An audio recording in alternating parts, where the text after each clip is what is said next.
They say history is written by the victors. But what about the stories time tried to erase?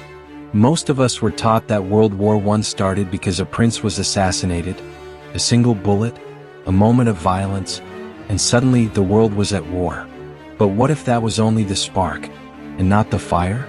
What if the Great War was already building, years before a gun was ever raised?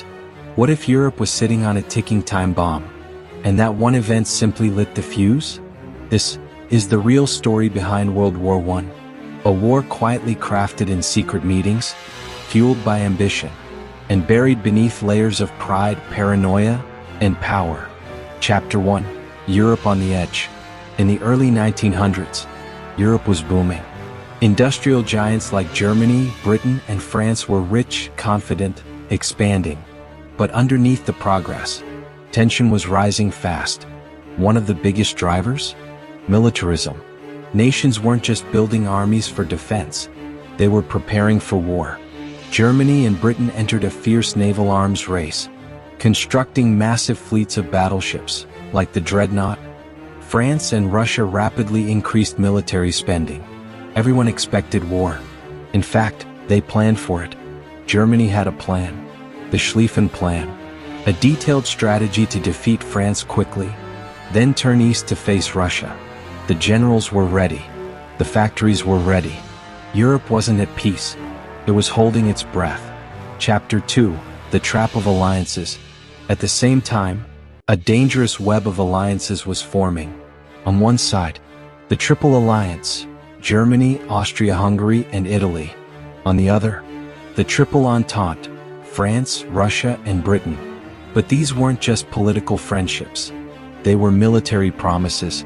If one country went to war, its allies were obligated to follow. That meant if a spark ignited in one part of Europe, the rest could be pulled in instantly. The alliances were supposed to keep the peace by scaring enemies into caution. Instead, they created a trap. One wrong move, and the entire continent would unravel. Chapter 3. Nationalism and the Balkans. Nowhere was the tension hotter than in the Balkans, a region filled with ethnic rivalries and old grudges. The Austro-Hungarian Empire ruled over many groups, including Slavs who wanted their own nations. Serbia, proud and independent, dreamed of uniting all Slavic people, even those living under Austria-Hungary's rule. This dream clashed violently with Austria's need to hold its empire together. And behind it all, Russia watched closely, ready to protect Slavs and support Serbia. Nationalism. The belief that your people, your language, your identity deserve a nation, had become more than an idea. It had become a weapon. Chapter 4. The Assassination in Sarajevo. June 28, 1914. The spark finally struck. Archduke Franz Ferdinand, heir to the Austro-Hungarian throne, visited Sarajevo, the capital of Bosnia, a region seized by Austria, but still filled with angry Slavs. Waiting in the shadows, a group of young Serbian nationalists, among them Gavrilo Princip, just 19 years old, part of a secret group called the Black Hand. The first assassination attempt failed. A bomb missed the Archduke's car, but fate had other plans. Later that day, the car took a wrong turn and stopped directly in front of Princip. He raised his pistol. 2 shots. One killed the Archduke, the other, his wife Sophie. It was done. The match had been struck. Chapter 5. The July Crisis. Austria-Hungary was enraged, but it didn't act immediately. Instead, it planned a response designed to provoke war.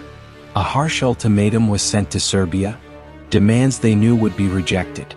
Serbia accepted most, but not all. Austria decided to go to war anyway.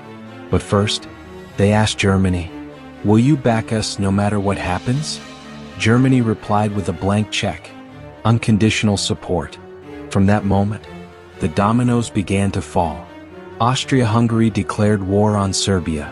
Russia mobilized to protect Serbia. Germany declared war on Russia, then on France, then invaded Belgium to reach France. Britain declared war on Germany to defend Belgium. In just 1 week, almost every major power in Europe was at war. Chapter 6. The War Nobody Expected. They thought it would be over by Christmas. They were wrong. The war became a brutal stalemate.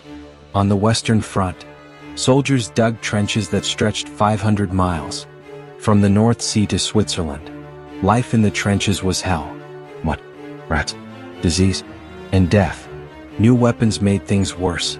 Machine guns, poison gas, flamethrowers, tanks. Battlefields became slaughterhouses. The war spread beyond Europe. Colonial troops from India, Africa, Australia were brought in. Japan, the Ottoman Empire, and eventually, the United States joined the fight. By 1917, over 70 million soldiers had fought. By 1918, more than 16 million people were dead. Epilogue: a world broken. The war ended in 1918, but the cost was unbearable. Four empires collapsed: Germany, Austria-Hungary, the Ottoman Empire, and Russia. Entire regions were redrawn. New countries were born from the ruins. In 1919, the victors met at Versailles. They blamed Germany for everything, and the punishment was severe. Territory lost, economy shattered, national pride destroyed. But this treaty didn't create peace. It created resentment. It planted the seeds for something even darker: the rise of fascism and the beginning of World War II. What history forgot. World War I didn't start because of one bullet. It started because of years of fear, secret deals, and unchecked pride. The assassination was just the excuse. The war was already waiting. This was a story by truths that time forgot. If you want to hear more untold stories from history, subscribe and join us in unearthing what time tried to bury.